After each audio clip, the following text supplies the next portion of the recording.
Hello बच्चों, आज हम अपनी 7वीं कक्षा की भूगोल का हमारी पुस्तक का नाम है हमारा पर्यावरण और हमारे चैप्टर का शीर्षक है हमारी पृथ्वी के अंदर।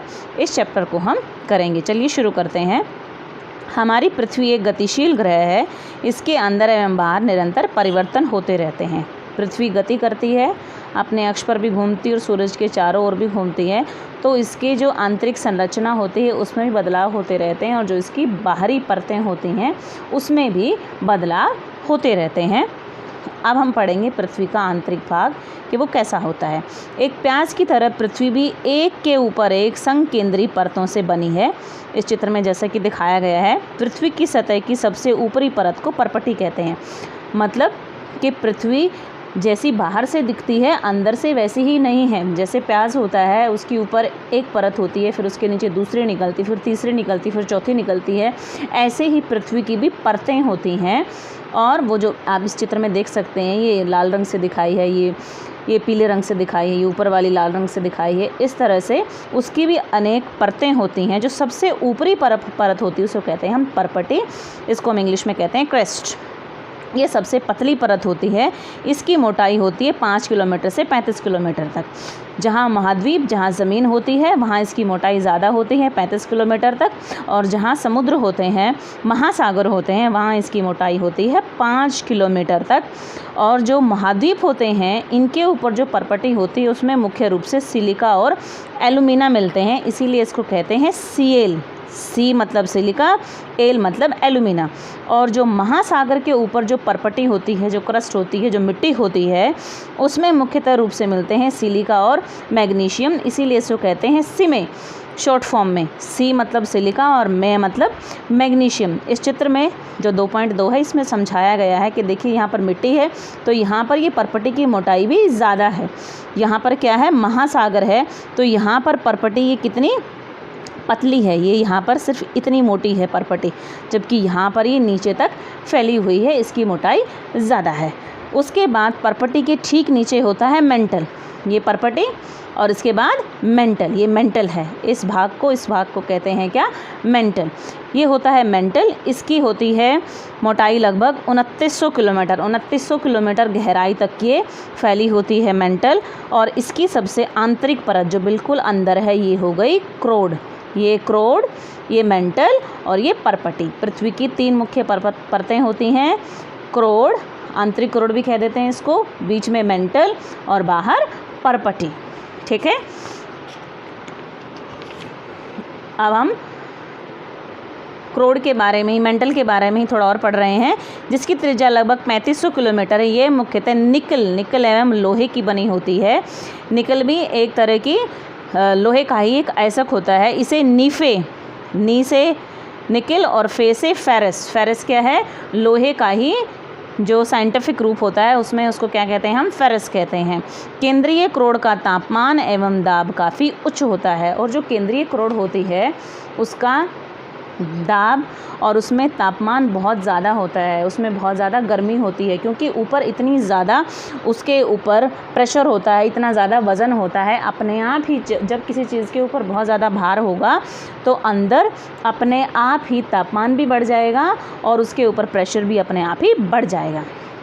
यहाँ पर फिर पृथ्वी के अब हमें शैल एवं खनिज के बारे में, पर्पटी के बारे में थोड़ा सा और डिटेल से बताया जाएगा। शैल एवं खनिज के बारे में हम यहाँ से पढ़ेंगे।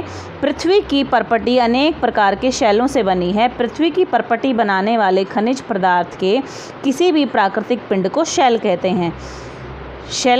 शैल विभिन्न रंग, आकार एवं गठन की हो सकती है और इन शैलों का रंग, इनका आकार और इनका गठन अलग अलग हो सकता है। मुख्य रूप से फिर शैल जो चट्टानें होती हैं वो 3 प्रकार की होती हैं। आग्नेय, जिनको इंग्लिश में कहते हैं इग्नियस, आग्नेय शैल। अवसादी मतलब सेडिमेंट्री। और कायांतरित मतलब मेटामॉर्फिक। ये 3 तरह की मुख्यतः शैल होती हैं जो पर्पटी पर पाई जाती हैं। जब मैग्मा ठंडा होकर बाहर निकलता है और वो जम जाता है ठंडा होकर, उसी को हम कहते हैं आग्नेय या फिर इग्नियस शेल। और इसी को हम प्राथमिक शेल भी कहते हैं, क्योंकि ये सबसे पहला जो रूप होता है किसी भी शेल का वो क्या होता है, वो होता है इग्नियस या फिर आग्नेय। आग्नेय शेल भी फिर दो प्रकार की होती है, एक अंतर्भेदी और एक बहिर्भेदी। कई बार क्या होता है कि मैग्मा ज्वालामुखी में से फूटता है, निकलता है, तो वो अंदर ही कहीं बीच में उसको जगह मिलती है और वो वहीं जमना शुरू कर देता है, तो वहाँ जो शेल जम जाती है उसे कहते हैं अंतर्भेदी। और जो बाहर निकल के जब वो ठंडा होता है और एक चट्टान का रूप धारण कर लेता है उसको हम कहते हैं बहिर्भेदी आग्नेय शेल। इसकी संरचना बहुत महीन दानों वाली होती है। उदाहरण के लिए बेसाल्ट, जो दक्कन पठार है वो किससे बना, दक्कन का पठार हमारे देश में वो बेसाल्ट शेलों से ही बना हुआ है। और द्रवित मैग्मा कभी कभी भूपर्पटी के अंदर गहराई में ही ठंडा हो जाता है, तो उसे हम कहते हैं अंतर्भेदी शेल। ये मैं आपको बता चुकी हूँ। ग्रेनाइट ऐसे ही शैलों का एक उदाहरण है। जो ग्रेनाइट है वो अंतर्भेदी शैल का एक उदाहरण है। लेई मसालों तथा दानों का चूर्ण बनाने के लिए जिन अपघर्षण पत्थरों का उपयोग होता है वे ग्रेनाइट के ही बने होते हैं। चीज़ों को कूटने पीसने के लिए जिन पत्थरों का उपयोग होता है वो ग्रेनाइट शैल से ही बने होते हैं। शैल लुढ़क कर फिर क्या होता है, ये शैल तो बन गई, ये जो प्राथमिक शैल थी जो मैग्मा के ठंडे होने से बनी है, आग्नेय शैल या इग्नियस, ये बन तो गई, लेकिन फिर इसमें भौगोलिक संरचना के कारण, प्राकृतिक प्रक्रियाओं के कारण आपस में जो अंतःक्रिया होती है वातावरण में, उससे इसमें परिवर्तन आते हैं। कई बार शैल लुढ़क जाती है, चटक गई है, टकरा रही है एक दूसरे के साथ, घर्षण हो रहा है, हवा चल रही है, उससे क्या होता है कि इसके छोटे छोटे कणों को वो उड़ जाते हैं। उसको हम कहते हैं, जो छोटे कणों को कहते हैं हम अवसाद। और ये अवसाद हवा जलादि के द्वारा एक स्थान से दूसरे स्थान पर पहुँचाकर जमा कर दिए जाते हैं। ये अदृढ़ अवसाद दबकर एवं कठोर होकर शैल की परत बनाते हैं और इस प्रकार की शैल को कहते हैं हम अवसादी शैल। जब आग्नेय शैल इग्नियस जो है वो बार बार टूटती चटकती रहती है और उसके हिस्से अलग हो के जब एक जगह इकट्ठे हो जाते हैं और वो कठोर हो जाते हैं, जम जाते हैं, तो उससे जो दूसरी शैल बनती है, जो दूसरी तरह की पर्वतों का निर्माण होता है, उसको हम कहते हैं अवसादी या फिर सेडिमेंट्री सेल्स। और शैल उदाहरण के लिए बलुआ पत्थर रेत के दानों से बना होता है। इन शैलों में पौधों, जानवरों एवं अन्य सूक्ष्म जीवाणुओं जो कभी इन शैलों पर रहे हैं उनके जीवाश्म भी हो सकते हैं। आग्नेय एवं अवसादी शैल उच्च ताप एवं दाब के कारण कायांतरित शैलों में परिवर्तित हो सकती हैं।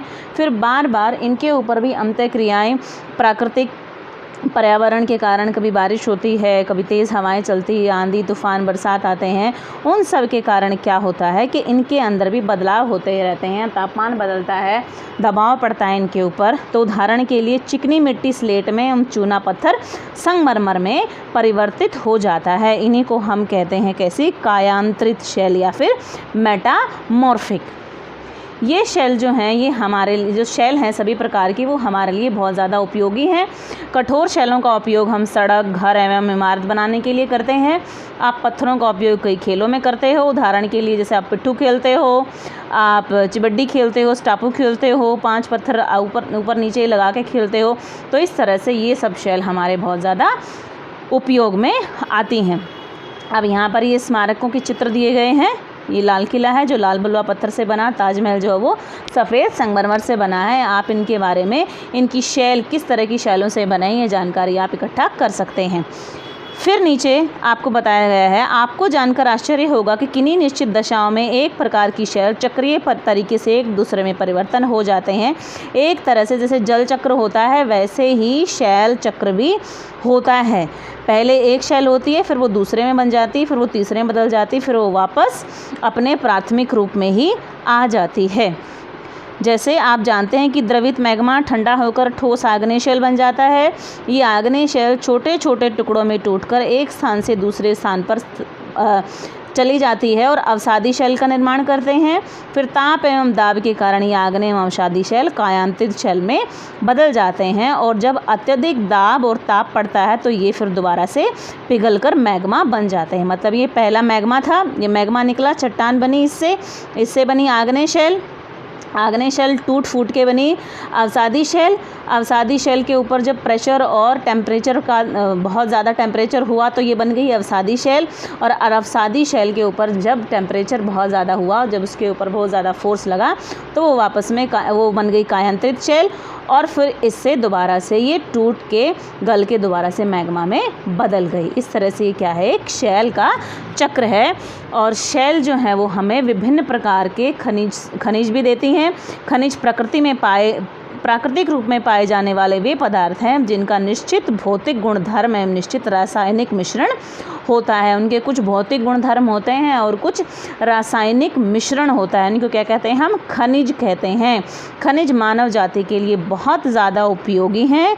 कुछ का उपयोग हम ईंधन की तरह करते हैं, जैसे कोयला, प्राकृतिक गैस, पेट्रोलियम, और कुछ जैसे लोहा, एल्युमिनियम, सोना, इन सब का, यूरेनियम आदि का भी हम अपने जीवन की विभिन्न प्रक्रियाओं में इस्तेमाल करते हैं। ये आपका चैप्टर है। आशा करती हूँ कि आपको समझ में आ गया होगा और आप इसका अभ्यास करके देखिए।